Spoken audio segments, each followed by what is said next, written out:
Les 32 pays membres de l'OTAN ont réaffirmé qu'ils soutiendront de manière indéfectible l'Ukraine dans sa guerre contre la Russie.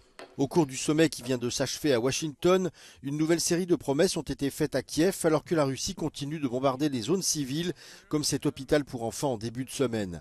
L'OTAN a donc annoncé la fourniture de 5 nouveaux systèmes de défense Patriot, mais aussi des premiers avions de chasse F-16 par les États-Unis, les Pays-Bas et le Danemark.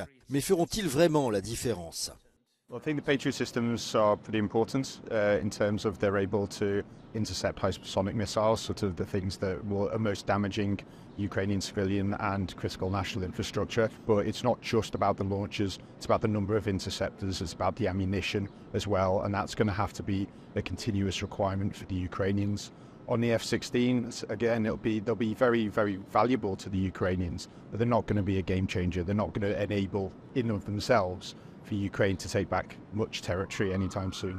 We saw just horrifying images, attacks on hospitals, like where are we on the battlefield in the east, and just generally speaking, is it as dire as it has been a few months ago? Yeah, and I think to deal with the strike first, I mean, it was pretty much deliberate policy by the Kremlin to strike on Monday ahead of the summit to try and get onto the news cycle and show those within Europe who are more timid towards Ukrainian membership and a greater role for NATO within the war to say this is what escalation might look like in your own countries. I think that's partly backfired in the sense of the Patriot systems and the other air defence systems being provided and NATO actually standing up and saying, you know, that is absolutely not acceptable. If you give them the ammunition and the capabilities, they're more than happy to hold the ground, they're more than happy to take large-scale casualties, but the Russians are taking more.